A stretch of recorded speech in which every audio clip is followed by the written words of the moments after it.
Shalom Bapak Ibu, Saudaraku yang dikasihi oleh Tuhan. Pagi hari ini firman Tuhan yang saya mau bagikan untuk kita semua sebagai renungan kita adalah motivasi yang kuat untuk kita boleh memberitakan kabar baik, ya. Nah, apa-apa saja yang membuat kita terdorong untuk memberitakan Injil. Nah, itu yang saya mau bagikan untuk kita semuanya, di motivasi kita, supaya kita ini betul-betul bergairah untuk kita memberitakan Injil bagi orang-orang di sekitar kita, ya. Ini dalam rangka bagaimana kita memenuhi visi misi kita untuk 5 tahun mendatang. Kita bisa menjadi 5 kali, ya, 111 GKKD 5 kali. Nah, yang pertama sekali adalah kita karena kasih Kristus, ya. Kasih Kristus.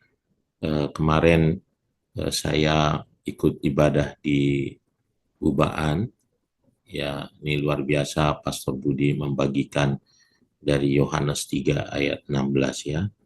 Jadi karena kasih Kristus yang besar. Gak ada kasih yang sebesar kasih Kristus itu. Karena apa? Karena ya, dia mau rela mengasihi kita justru ketika kita tidak pantas, tidak layak. Ya, ini ayat yang top, Yohanes 3 ayat 16. Karena begitu besar kasih Allah akan dunia ini, sehingga ia telah mengaruniakan anaknya yang tunggal, supaya setiap orang yang percaya kepadanya tidak binasa, melainkan beroleh hidup yang kekal. Jadi Tuhan mengasihi kita dengan kasih yang besar, bukan karena kita layak, tetapi semata-mata karena kasih-Nya. Kasih-Nya kepada kita orang berdosa, kepada setiap orang. Ia yang memulai kasih-Nya, bukan kita yang memulai kasih, lalu Dia membalas dengan kasih. Banyak orang mengira kita harus terlebih dahulu mengasihi, baru dikasihi. Enggak. Ini Allah yang terlebih dahulu mengasihi kita. Nah, oleh karenanya, karena begitu besar kasih ini, kita pantas menceritakan kepada banyak orang, memberitakan bahwa Tuhan sangat mengasihi setiap orang. Ya, Dia rela mati, Dia memberikan nyawanya bagi setiap orang. Nah, ini yang harus diberitakan karena kasih-Nya yang besar. Nah, yang kedua adalah karena janji keselamatan. Banyak orang, saudaraku, mencari-cari keselamatan. Kalau tadi yang pertama, banyak orang sebenarnya mencari kasih. Ya, ada lagu tadi di yang pertama ini, ada lagu, ya, saya lupa sampaikan tadi. Ada lagu, ku mencari-cari kasih, mencari damai, ya, kepada banyak orang. Nah, saudaraku, ada bahkan orang bunuh diri karena mengetahui dia tidak dikasihi. Karena yang dia cari di dunia ini adalah kasih. Nah, mengapa kita tidak menceritakan kasih Kristus yang besar itu? Dia mencintai semua orang. Begitu besar, katanya, kasih Tuhan. Ya. Nah, yang kedua adalah keselamatan. Banyak orang mencari-cari keselamatan, bahkan berdoa untuk mendapatkan keselamatan. Nah, Roma 10 ayat 9-10 menjelaskan bahwa barang siapa mengaku dengan mulut bahwa Yesus adalah Tuhan dan percaya dalam hatinya, ya, bahwa Allah membangkitkannya dari antara orang mati, akan diselamatkan. Nah, mengapa kita tidak menyampaikan keselamatan ini? Nah, ini nih yang kedua ya. Jadi janji keselamatan ini harus kita sampaikan kepada setiap orang. Nah, suatu kali saya pernah, dan saya sering kali bagikan ini, saya pernah diminta mempresentasikan sesuatu. Nah, saya langsung bagikan, orang berdosa bisa masuk surga, dan mereka kaget semuanya. Ya. Kenapa? Karena memang keselamatan diberikan dengan cuma-cuma, asal mau percaya, asal mau mengaku bahwa Yesus adalah Tuhan. Wah, enak sekali. Bagaimana dengan dosa-dosanya? Nah, Yesus mati untuk semua dosa. Nah, keselamatan hanya diperoleh karena percaya hanya dalam satu nama. Kisah 4 ayat 12. Tidak ada nama lain. Harus percaya bahwa Yesus adalah Tuhan. Ia mati menggantikan kita di kayu salib, yang bangkit pada hari yang ketiga. Kalau kita mengerti kita selamat karena anugerah, kita pasti cerita pada orang lain. Jadi ini motivasi yang kuat untuk kita menyampaikannya pada orang-orang di sekitar kita. Ya, ada orang mungkin saudaraku tidak mau menjelaskannya. Mengapa? Karena dia juga belum merasa yakin, percaya bahwa dia selamat. Tapi kalau dia merasa yakin, percaya bahwa dia selamat, dia pasti menyatakan keselamatan ini bagi orang-orang di sekitarnya. Ya. Nah, yang kedua adalah ini transformasi kehidupan, berubah, mengubahkan. Ya. Saudaraku, banyak orang ingin mengalami perubahan. Itu sebabnya Yesus berkata, mari kepadaku yang letih, lesu, dan berbeban berat, aku akan memberikan kelegaan.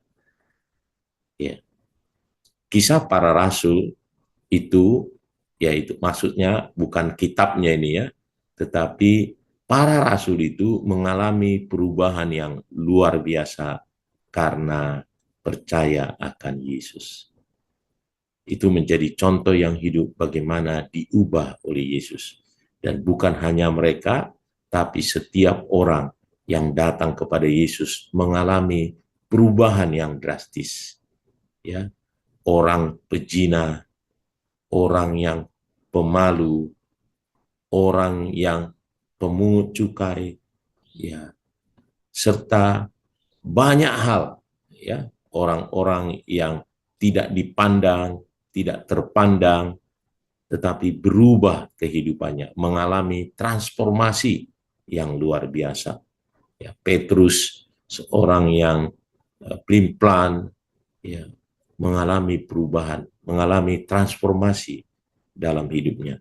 Mengapa? Karena 2 Korintus 5 ayat 17. Ya, jadi siapa yang ada dalam Kristus, ia adalah ciptaan baru. Yang lama berlalu, yang baru sudah datang. Nah, mengajak orang lain percaya kepada Yesus berarti mengundang mereka ke dalam transformasi hidup yang luar biasa. Kalau kita melihat ada orang yang gagal terus, dia percaya pada Yesus, ia mengalami transformasi. Kalau anak-anak kita bandel terus, bawa kepada Yesus, dia mengalami transformasi. Kalau ada orang yang sakit, bawa kepada Yesus, mengalami transformasi. Transformasi kehidupan ada di dalam Kristus. Mari kita mengajak orang-orang supaya ia mengalami transformasi yang luar biasa. Nah, yang keempat adalah ya kebutuhan spiritual manusia, ya, karena kebutuhan. Jadi mereka juga membutuhkan kehidupan rohani, ya, memiliki kehidupan yang betul-betul hidup yang sejati, saudaraku ya. Banyak orang mencari-cari damai, mencari-cari sukacita, ya, Ada contoh di dalam Alkitab, ada seorang kaya datang pada Yesus. Dia sangat kaya, tapi dia tidak menemukan sesuatu kebahagiaan. Lalu dia datang pada Yesus yang berkata, "Guru, aku ingin mendapat hidup yang kekal." Nah, banyak orang, saudaraku, bukan hanya itu hanya gambaran saja, banyak orang mau tua, muda, miskin, kaya, semua orang ingin mencari makna dan tujuan hidup ini. Dan Yohanes 10 ayat 10 berkata, nih Yesus berkata bahwa ia datang agar setiap kita memiliki hidup dan memilikinya dalam segala kelimpahan. Nah, ini adalah berarti kalau kita mengajak orang kepada Yesus akan membantu mereka menemukan hidup yang sejati. Ini ada kisah ya, kalau Yohanes 4 ayat 13 sampai 14, pertemuan Yesus dengan perempuan Samaria ya. Nah, dia katakan kepada perempuan Samaria yang mengalami eh, pergumulan hidup ya, tidak pernah puas. Nah, jawab Yesus kepadanya, "Barang siapa minum air ini, ia akan haus lagi. Tetapi barang siapa minum yang akan kuberikan kepadanya, ia tidak akan haus untuk selama-lamanya. Sebaliknya, air yang akan kuberikan kepadanya akan menjadi mata air di dalam dirinya yang terus-menerus memancar sampai kepada hidup yang kekal." Mari Bapak Ibu, biar keempat hal ini menjadi pendorong yang kuat bagi kita ya untuk memberitakan kabar baik, memberitakan Injil, saudaraku, kepada orang-orang di sekitar kita. Karena mereka membutuhkan kasih. Karena orang-orang di sekitar kita membutuhkan keselamatan. Mereka juga membutuhkan perubahan hidup menjadi hidup yang sejati, supaya mereka mengalami perubahan yang luar biasa dalam hidupnya. Mereka membutuhkan kebutuhan akan kerohanian, dan itu hanya akan didapat di dalam Yesus. Biar ini menjadi betul-betul menjadi pendorong yang kuat buat kita, supaya kita boleh menjadi berkat bagi orang di sekitar kita. Ya, Tuhan Yesus memberkati kita semuanya. Mari kita datang kepada Tuhan.